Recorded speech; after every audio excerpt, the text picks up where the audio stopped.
Ele é fofo, ele é romântico, ele é um paizão de família e ele é trambiqueiro e várias outras coisas que eu juro que eu não esperava, mas eu posso explicar. Hoje, no Caso à Parte, até babei, a gente vai falar do Doinbi e eu estou passada com as descobertas da equipe do Caso à Parte. Senta aí, se segura, porque o Doinbi talvez não seja bem como você esperava. Ficou bom isso, hein? O jogador foi considerado promessa por muitos anos, batalhou muito até vencer a LPL e conseguiu em 2019 o maior título do League of Legends, que é o Mundial. FPX é direto pro final, Tomoco! É pra acabar o Mundial, não tem mais quem segure ele! Ao lado da FanPlus Phoenix, ou FPX. O Nexus agora sendo focado, o LWX tá batendo! And FanPlus Phoenix are your world champions! Ele entrou pra história do LoLzinho, ficou conhecido no mundo inteiro, homenageou sua esposa e deu uma sumida. Ele não conseguiu mais ganhar nenhuma LPL, ele não se classificou pro Mundial no ano seguinte, ele chegou a ter umas mudanças ali de time, mas no fim das contas ele fez uma pausa na carreira. Vamos entender um pouco o que aconteceu. É difícil entender como um cara tão talentoso e emblemático pra comunidade, tanto pelo seu talento quanto pelo seu carisma, deu essa sumida tão repentina. E ainda por cima, pra completar tudo, ele tá envolvido em várias polêmicas. Desde ser multado por vazar line dos times, quanto por estar meio que fugindo da China, supostamente fugindo de ser preso. A gente vai entender melhor. Bom, gurizada, eu sou o Taigão da Massa e tá começando mais um Caso à Parte, que é o quadro onde a gente conta a história, alguns momentos de personalidades do nosso mundo gamer, sejam elas reais ou não. Lembrando que esse quadro já tá no seu terceiro episódio, esse é o terceiro episódio, se você quiser assistir os anteriores, que é sobre o Faker e a Jinx, eles vão estar por aqui no canal também, é só aproveitar e assistir lá, tá bom? Então vamos começar esse episódio logo, deixa o seu like, se inscreve no canal, já deixa um comentáriozinho aí pra fortalecer a gente e bora. Lee Tae-san tem 27 anos e é um jogador coreano de League of Legends. Ele nasceu na província de Jinju-si, que fica no sul da Coreia. E já contou em entrevista que ele vive enfurnado em internet cafés, junto com seus amigos jogando LoLzinho. Apaixonado pelo jogo, ele foi se destacando. Ele conta que ele pegou Challenger em menos de um mês de jogo. Ele conta que foi meio que um instinto natural dele com o game. Doinbi passou a ser respeitado na solo queue coreana justamente por causa da sua habilidade, e uma das pessoas que elogiava ele era o Faker.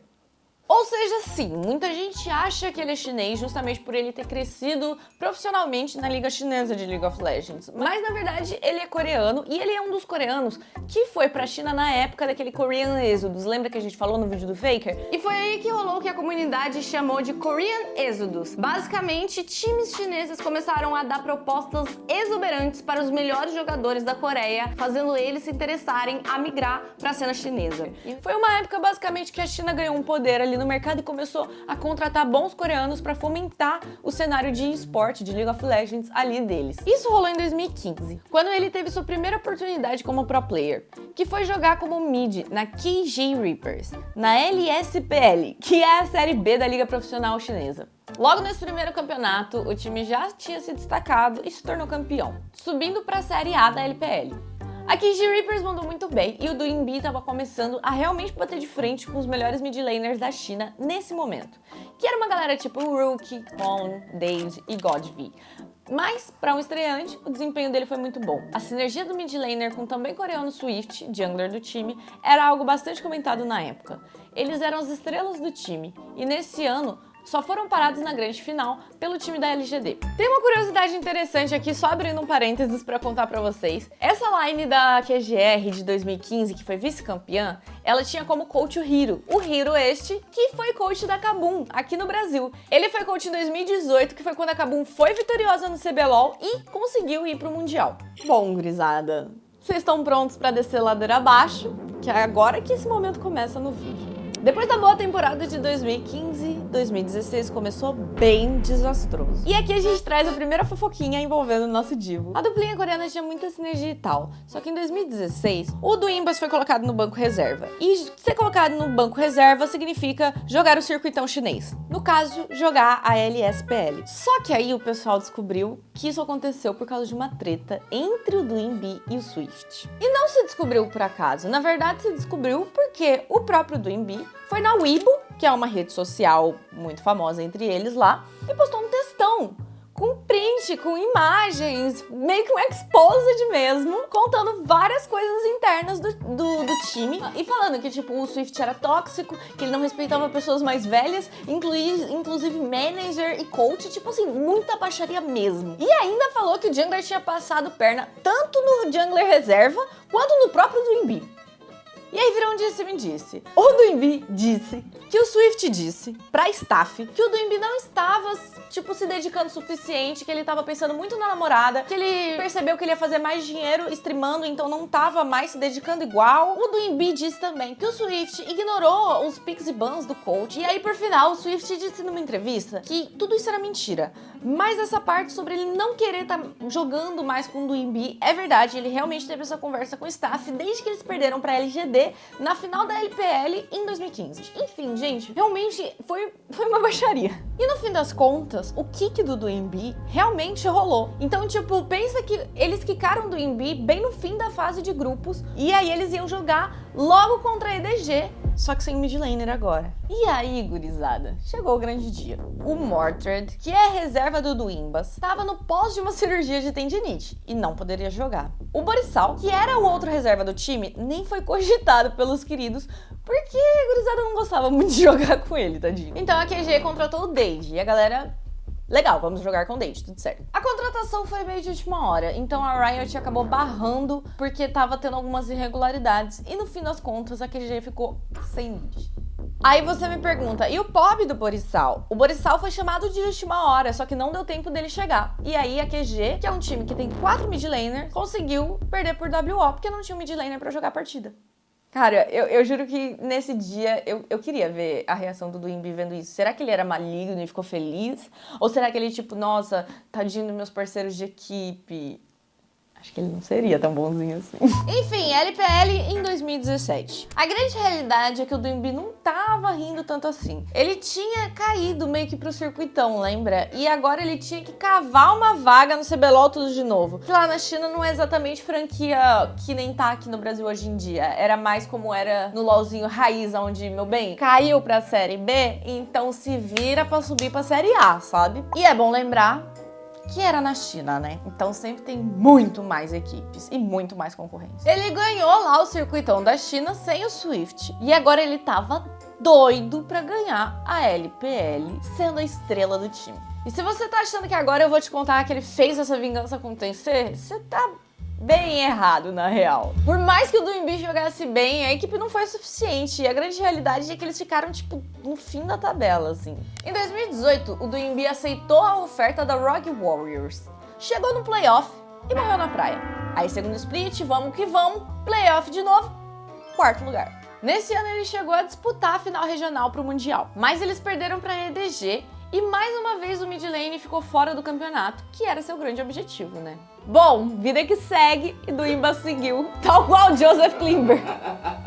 Existem pessoas que não se abatem por nada. A gente tá fazendo uma piada muito millennial, velho. Porém, a vida é uma caixinha de surpresa. Nesse momento, rolaram vários boatos, inclusive, dizendo que ele ia se aposentar. Além da fase difícil, das derrotas e do trabalho sem ser recompensado direito, por mais que ele se esforçasse, o Doinb começou a sentir algumas dores, tanto no pescoço quanto na lombar. E nisso que ele foi investigar essa parada, ele descobriu que ele tava com um problema seríssimo na coluna. Ele sabia que se parasse de jogar para se recuperar, com repouso, ele ia perder o timing e perder a chance. Então, uma organização estendeu a mão para ele e deu a ele a oportunidade não só de ser titular de um time excelente, como também de ter todo o tratamento possível para essa lesão quando não estivesse treinando. O tal time era a FPX e eles tinham aquela formulazinha que a gente gosta bastante, que é uma pessoa muito experiente e talentosa, que no caso era o Doinb, e vários novos talentos que demonstravam ter potencial. Então, essa line era uma aposta bem interessante. LXW, Crisp e Doinb já se conheciam desde 2017, de competir contra na LPL e de ter esse objetivo em comum de chegar lá e ser campeão mundial. Ele confiava absolutamente também na experiência do Gingun e principalmente no talento do Tian, que acabou sendo sua duplinha nessa jornada aí. E a FPX liderou a fase de pontos da LPL. Ficou em terceiro no playoff, foi finalista no Rift Rivals e pegou tudo isso de experiência para vir pro segundo split com tudo. Líderes na fase de pontos com 14 vitórias e 1 derrota. E finalmente o Doinb conseguiu ganhar a LPL com muito esforço e muita história. E com isso a FPX foi pro tão sonhado Mundial de LoL. Eles chegaram lá com uma aura de vencedor, aquela magia que a equipe carrega e que é muito difícil de você tirar deles. É claro que é muito fácil eu vir aqui falar isso, sendo que a gente já tem o spoiler do que aconteceu no final. Mas eu juro que se você estivesse acompanhando o Mundial naquele ano, você sentia que dava pra acreditar nessa equipe, sabe? E assim foi. A FPX foi líder em um grupo muito difícil que ela tava jogando. E ela conseguiu se classificar pra um dos playoffs mais concorridos que já teve no Mundial. Ali o Doinb chocava todo mundo com uns picks que ninguém entendia direito. Tipo Malphite, Renek e até o Nautilus, tudo na mid lane. Que foi usado na grande final pra dar um susto na G2 e consagrar o título nas mãos da FPX. E aí foi só alegria, né? O Doinb conseguiu levantar a Summoners Cup com toda a sua equipe da FPX, consagrando o que ele estava tanto sonhando desde então. E foi um final feliz ali, né?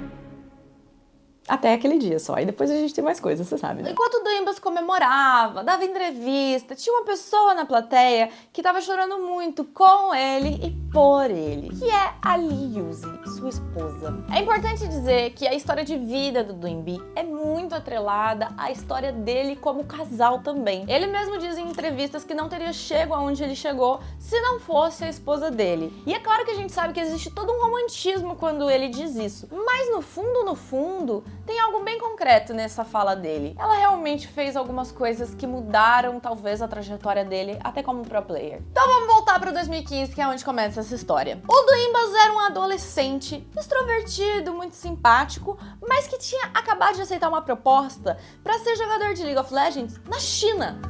Lembrando que ele era coreano, né? Só que ele tava literalmente num país novo, com uma língua nova, que ele não sabia falar, com uma cultura diferente. Isso acabou deixando ele retraído, até pela dificuldade de, pô, se eu vou ter que conversar com uma pessoa, eu preciso de um tradutor pra falar com uma pessoa. E isso foi deixando ele um pouco mais limitado no começo, sabe? Eis que um dia ele resolve ir com uma galera coreana, uns amigos dele, em uma cafeteria lá em Xangai. E aí ele tava lá na cafeteria, toda aquela coisa, até que ele avista uma bela moça. Uma coisa muito cena de dorama. Pode começar a fanficar. Ele conta, inclusive, que ele tava sem o tradutor dele nesse dia. E ele queria falar muito com essa moça bonita. Então ele tomou coragem e foi falar com ela mesmo. Só que... Cara, eu fico imaginando essa cena, não dá pra levar a sério. Só que ele não falava chinês direito. Então na hora que ele chegou na frente dela pra conversar com ela, ele ficou parado. E aí, quando ele meio que conseguiu falar com ela, ele percebeu que ela sabia falar umas frases básicas do coreano. E que elas tinham interesse em falar com ele sim. E a diva era uma comentarista de e-sports chinesa, conhecida como Umi. Diga-se de passagem, eu sigo a Umi há anos, eu amo a diva. Eles pegaram um tradutor automático do celular mesmo e começaram a conversar. Ela até contou pra ele que ela ia bastante à Coreia por trabalho e eles foram descobrindo que eles tinham bastante coisa em comum. A tal da química aconteceu. E aí vocês sabem como que é louzeiro, né, gurizada? Começaram a jogar um duozinho aqui e ali e nunca mais grudaram. Aquele famoso aranzinho. Ter uma namorada chinesa fez com que o Doinb aprendesse tanto o idioma quanto a cultura com muito mais velocidade. Por exemplo, às vezes a Umi levava ele em alguns restaurantes tradicionais chineses e ensinava ele um pouco sobre a culinária, o que fez ser muito mais natural e agradável toda essa adaptação que pode ser difícil e fez ele conseguir continuar no mercado chinês por tanto tempo, coisa que não foi qualquer jogador que se manteve. Muitos jogadores que foram no Korean Exodus não se adaptaram às vezes à nova cultura e ao novo mercado, enfim, e voltaram pra Coreia depois. Mas ele também destaca que foi sempre ela que esteve do lado dele e ajudou ele a não desistir nos momentos difíceis. Como em 2016, quando a QG tava naquela fase complicada e ela tava lá sempre torcendo e apoiando pra que ele continuasse sendo forte, porque ele ia conseguir passar por cima disso, sabe? Ela sempre gritava mais alto que todo mundo na arena pra que o Doinb conseguisse ouvir a voz dela e soubesse que ela tava ali. Em 2018, Doinb e Yumi se casam. E ele brinca bastante com o buff da esposa, dizendo que muito da vitória dele foi por causa da esposa. E ele ainda cita outros jogadores casadíssimos, tipo o Ambition, que casou em 17 e venceu em 2017 também. Inclusive, ele fez uma das coisas mais fofas que provavelmente um pro player pode fazer. Sabe aquela skin que um jogador escolhe quando ele é campeão mundial? Cada jogador escolhe um campeão, geralmente é um campeão que foi importante pra ele nessa trajetória. Pois é, o Doinb escolheu o Malphite, porque segundo ele, é o único campeão que a namorada dele gosta de jogar. E aí, ele basicamente dedicou o campeão, a skin que ele ia ganhar do Mundial, à namorada dele. que na época eu acho que devia ser noiva, na real, né? E o casal continua aí lindo e feliz até hoje. Inclusive, eles tiveram seu primeiro filho recentemente, que é muito bonitinho. Eu tô mostrando fotinha aí pra vocês terem um momento fofura do vídeo. Pois bem, Duimbas ganhou o Mundial, tava casadíssimo, tava com seu carisma no ápice e as suas lives estavam extremamente populares. E é importante dizer também que em 2019 ele conseguiu a residência dele na LPL, ou seja, é quando uma importação se torna um jogador comum e ele não conta como importação, o que faz uma equipe poder ter mais de uma importação. Bom, a FPX manteve o time para 2020. Eu até acho que as coisas poderiam ter sido diferentes. Só que acontece que em 2020 a gente começou a enfrentar os problemas da Covid-19. Lembrando que ela começou na China, que era onde o Duinbi estava. A LPL entrou em pausa em janeiro por conta do coronavírus. Voltaram em março em modelo online. Só que o mundo inteiro estava em caos e a pandemia havia sido decretada. Pois bem, na LPL online, a FPX ficou em terceiro lugar, tanto nos grupos quanto nos playoffs. E não houve MSI nesse ano, e sim uma Copa Regional na qual o time perdeu para Top Esports. O time não engatou em 2020. Ninguém sabia se ia ter um Mundial. No fim, houve um Mundial, mas a FPX não passou nem perto. Ficou em 8º lugar no segundo split da LPL e em 4º lugar na final regional, que daria vaga para o torneio principal. Ou seja, um ano muito aquém do que todo mundo esperava e até do que o próprio Duinbi esperava, né? E honestamente, não vamos ter mais o que falar sobre o Duinbi jogador daqui pra frente nesse vídeo. Muito menos dos resultados dele. Mas você poderia achar que ele está abatido. Qualquer de nós ficaria chateado, abatido, desmotivado. Quem... Peso para papel. O cara chegou no topo do mundo, virou ídolo na LPL e em todas as comunidades, foi pro All-Star, mas ele não deu o resultado que ele mesmo esperava. Em 2021, a FPX trouxe o Nuguri para entrar no lugar do seu top laner, que era o Gingun até então. O time voltou a brilhar na LPL, foi vice 2 splits seguidos e conseguiu se classificar para o Mundial, sendo uma equipe favorita a ser vencedora. Só que eles chegaram lá, ficaram em último no grupo e nem se classificaram para os playoffs. O que rendeu várias entrevistas com o Duinbi lamentando que o resultado do time foi uma vergonha, decepcionante e coisa e tal. Em 2022 ele foi convidado para entrar em um novo time, que era a LNG, mas nem vale muito a pena entrar em detalhes. Foi uma equipe que não conseguiu boas classificações, não conseguiu entrar no Mundial, não teve bons resultados e, enfim, não vingou. E ao fim dessa temporada, o Duinbi anuncia uma pausa na sua carreira. Ele disse que depois desses últimos 2 anos, ele não tinha muita motivação. 我也想了挺久的，但是呢，我觉得还是这样好一点，因为我对自己没有那么多信心。我自己这2年，主要是因为这2年确实经历了，主要是2年都。E assim ele tá até hoje, fazendo lives. E aí, meu amigo, pensa numas lives com número. Além disso, ele tá cuidando do filho, claro, sendo muito feliz no casamento dele. E ele também diz que tá aproveitando esse tempo para recuperar a confiança e, quem sabe, um dia voltar para ganhar o Mundial mais uma vez. Enquanto tudo isso acontece, o que o Duinbi faz? Ele fofoca, ele toca o terror, ele gera muita treta na internet e é disso que a gente vai falar agora. Finalmente esse momento do vídeo chegou. Eu estava ansiosa. Não, não gosto de fofoca, não. Que fofoca. Antes da gente começar a se aventurar pelas polêmicas do nosso querido, é bom a gente listar quantas vezes a fofoca foi feita pelo próprio Duinbi, porque ele é muito boca de sacola. A primeira fofoca já é bem complicada, vamos lá. Em abril de 2022, o MSI ainda estava incerto. Como estava acontecendo a pandemia, não se sabia se ia ter de fato o MSI na Coreia, como era prometido aquele ano, e não se sabia também se todos os países conseguiriam tranquilamente chegar na Coreia para fazer o MSI, porque tinham várias questões de padrões diferentes de quarentena. Acontece que a China começou a ter um padrão um pouco mais exigente de quarentena nessa época, o que, pelos cálculos deles, impossibilitaria a China de ir para a Coreia jogar o MSI, o que faria a China ter que jogar online. Existiu uma conversa super interna dizendo que caso a China não conseguisse jogar online o MSI, não teria China no MSI. Vocês têm noção do que é não ter a China no MSI? É tipo assim, basicamente o arquirrival da Coreia. Era muito relevante essa informação. Ele vazou em live. O Divo também falou sobre os calendários da LPL, que naquele ano ia ter algumas alterações e ia ficar um pouco mais acelerado por causa dos jogos asiáticos. Isso era uma super novidade e ele também vazou em live. Outra fofoca muito gratuita dele é que, tipo assim, a troco de nada, ele vazou que o Maples ia sair da equipe atual que ele tava e ia pro NA.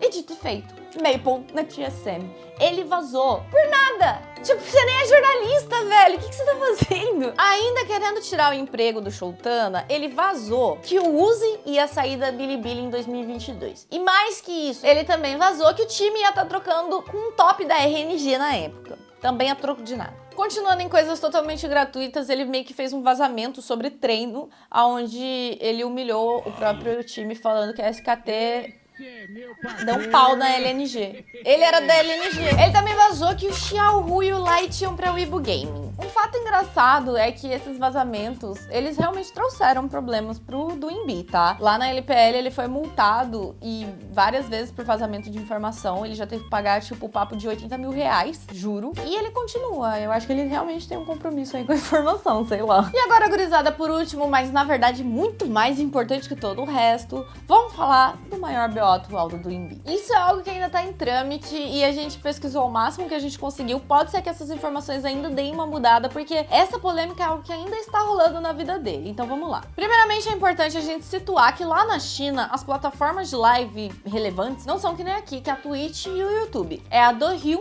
e a... É a Douyin e a Huya. Nomes bem difíceis. Só que acontece que essas duas plataformas de live lá na China também estão dando uma colapsada, igual tá rolando aquelas polêmicas da Twitch aqui no Brasil. Então, em formas diferentes, mas tá acontecendo isso com as plataformas principais da China também. E aí, supostamente, de acordo com jornalistas lá da China, a Douyin teria iniciado um esquema que misturava um sistema de loteria e cassino e incluía um dinheiro real nas transações. Basicamente, os viewers eram incentivados a doar dinheiro para as lives nesses cassinos para ganhar algo em troca. Só que jogos de azar são ilegais na China, em exceção de Macau, mas isso não vem ao caso. E aí o que aconteceu foi que a polícia da China prendeu o CEO da Douyin, que é o Shen Xiaoji. Vai se fuder. Acontece que a polícia prendeu o CEO da Douyin, que é o Shen Xiaoji, por considerar que ele tava fazendo um cassino. Agora, a pergunta que não quer calar é como isso afeta o Doinbi? E, meu amigo, como afeta? O que foi estranho é que quando esse CEO foi preso, vários streamers da plataforma pararam de fazer live. E por acaso, nessa mesma época, o Doinbi voltou pra Coreia, alegando que um familiar dele estaria muito doente. É bom a gente ressaltar que daqui pra frente as informações que a gente tá tratando são muito informações de Reddit, de comunidade, do pessoal tentando desvendar. Então são informações que é tipo o supostamente do supostamente, sabe? De acordo com a comunidade, o Doinbi, ele fez muito dinheiro com esse esquema de gambling da Douyin. E aí você pensa que ele foi embora da China depois de 7 anos, com a esposa e com o filho, voltou pra Coreia, sendo que supostamente dizem que caso ele volte pra China, ele pode ser preso por até 5 anos por causa do alto envolvimento dele com esses esquemas de loteria e cassino. Tem alguns boatos que dizem que os bens do Doinbi lá na China, eles estão congelados e que recentemente ele chegou a mandar a esposa dele de volta pra China pra meio que testar como que tá por lá, pra ver se ele já tá podendo voltar. Mas lembrando que tudo isso é muito supostamente, tá? Enfim, a gente não tem muita informação concreta sobre isso. O que a gente sabe mesmo é que desde o final de 2023 o Doinbi tá sem streamar, sem nenhuma previsão de voltar a fazer lives e sem também, obviamente, nenhuma previsão de, quem sabe, um dia voltar pro competitivo. Bom, gurizada linda, esse foi o nosso terceiro episódio de Caso à Parte, contando um pouco da história do menino Doinbi, ele que prometeu muito ser fofinho, romântico e carinhoso e nos entregou aqui trambiques, charlatanismo, vazamentos gratuitos e uma fofoca de baixíssimo nível. Uma palma pro Doinbi, a gente gosta. Valeu, Doinbi! Acho que agora vocês estão começando a entrar um pouco no clima do Caso à Parte, entendendo o que ele é, essa variação mesmo, que algumas histórias como a do Faker vão ser muito inspiradoras e algumas como a do Doinbi vão prometer ser alguma coisa e não vão ser exatamente, talvez um pouco parecido com o que a Jinx foi, né? Enfim, a gente vai ter várias histórias pra trabalhar daqui pra frente, de várias personalidades. Não esquece de deixar um comentário, like, se inscrever, esse tipo de coisa é muito importante nessa fase inicial do Caso à Parte. Lembrando que o Caso à Parte não sou só eu, tem toda uma equipe enorme que tá fazendo pesquisas e trabalhando muito pra entregar a melhor edição, o melhor roteiro, o melhor conteúdo pra vocês. Então eu vou deixar aqui nos créditos que nós temos o Caio na produção, temos esse roteirinho da Evelyn e também tem a Thumbmake, que eu não sei se vai ser o Caio que vai fazer também ou se a gente vai contratar alguém. Mas esses foram créditos, espero que vocês tenham gostado. Deixa o like, beijo, tchau!